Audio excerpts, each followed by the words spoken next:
Ini kita pengen tahu juga refleksi dari seorang Regas Badut Eja terhadap juga proses pendewasaan seorang Regas di industri film seperti apa, silakan. Oke, kita masuk ke slide 57.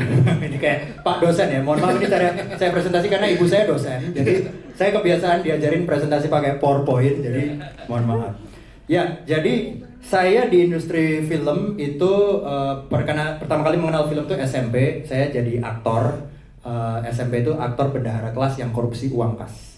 Tenang, bukan bendahara kelas korupsi beneran, tapi cuman aktor. Dan di situ saya sering mengkritik sutradara bahwa kok kamu angle-nya dari sini sih, kok kamu sudutnya dari sini. Sehingga sutradara saya, teman sekelas saya bete waktu itu. Kamu aja sana yang direct gitu. Akhirnya saya mendirect dan SMP kelas 3 itulah umur 14 tahun itu pertama kali saya merasakan kenikmatan membuat film. Tapi setelahnya jadi obsesi. Waktu SMA, saya setiap hari ke sekolah itu masukin handycam mini DV ke dalam tas saya. Saya rekam semua teman saya bikin film pendek sepulang sekolah dan saya sering lembur, sering ngedit pakai Windows Movie Maker. Pernah waktu itu exporting di laptopnya di pangku, di motor karena mau disubmit festival jam 3 sore, kita baru rendering ngeburn VCD-nya jam setengah 3. Begitu kena polisi tidur dia ada jeglukan gitu, renderingnya error gitu. Terus sampai sana filmnya nggak keterima pula gitu. Dan hal itu membuat bapak ibu saya tuh kadang kalau mau ngajak makan, mas makan bakmi Jawa yuk gitu. Aku bilang nggak bisa bu, aku baru ekspor nih baru 30% dan error terus gitu. Besoknya adik saya, mas kita mancing yuk di tambak gitu. Nggak bisa Ki, besok aku ada syuting tambahan, shot naik motor jadi susah. Jadi dengan obsesi ini, itu banyak sekali aku meninggalkan orang-orang terdekat, keluarga, teman dan lain-lain. Nah makanya aku menuangkan itu kayak Bayu gitu, yang teman-teman lihat di sini waktu Bayu dikunjungin Laksmi tadi gitu kan. Laksminya bilang ularnya ketangkep gitu, terus yuk gue kangen deh sambetan sama lo, tapi dianya kayak Lintar kagak ngomong lagi, lu barusan ngomong gitu. Dianya malah bertapa-lintah karena aku dulu pernah menjadi orang seperti itu. Dan aku menyadari bahwa kalau film itu adalah potret dari kehidupan, kenapa aku melupakan kehidupan asli itu sendiri? Dan kenapa aku malah terfokus pada frame yang hanya berukuran 16:9 ini. Jadi itulah titik yang merubah saya bahwa hidup lebih penting dari film.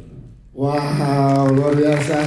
Mas, tapi ada satu pertanyaan lagi sebelum ke yang lainnya, karena kita kagum banget dengan gimana seorang Regas menciptakan dunia yang ada di Para Prasugi ini, menggabungkan sesuatu yang real dan juga surreal seperti di Alam Sambetan ini. Gimana mas proses?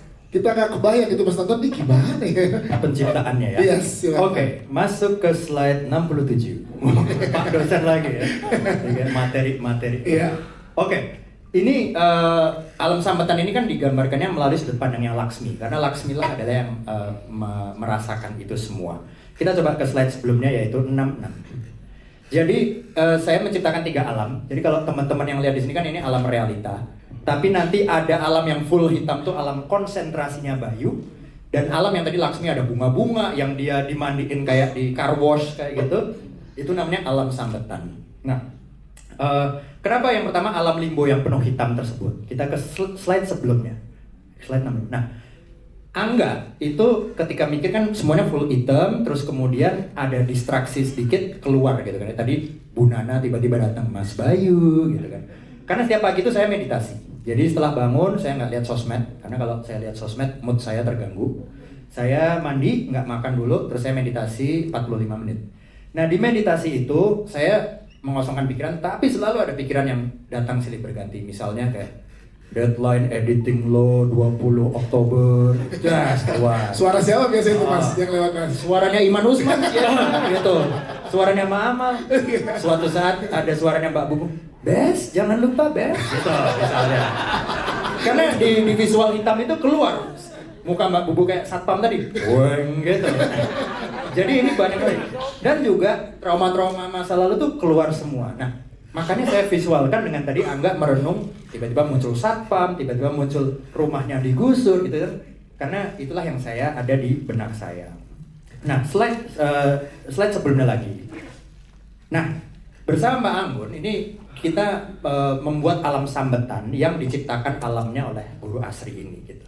Nah, saya di sini mencoba membayangkan gitu waktu nulis sama penulis saya Devi Mahendra dan Alicia Angelina.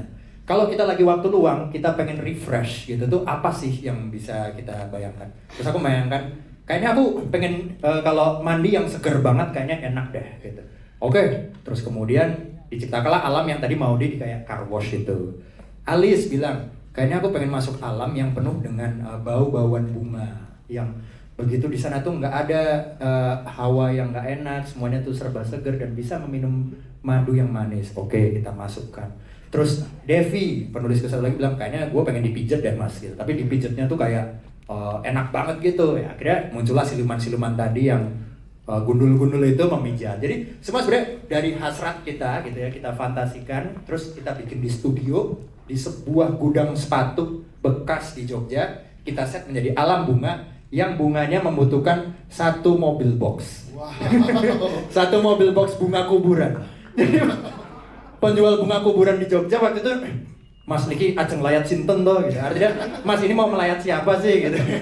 Boten Bu niki kagem properti, ini untuk properti gitu. Sementara bunga itu kan kalau nggak di esin sempat kering kan, jadi kita juga harus satu mobil box es batu buat ngedinginin bunga itu. Nah itulah prosesnya ciptaannya. Tepuk tangan sekali lagi untuk sutradara kita, Mas Regas, terima kasih.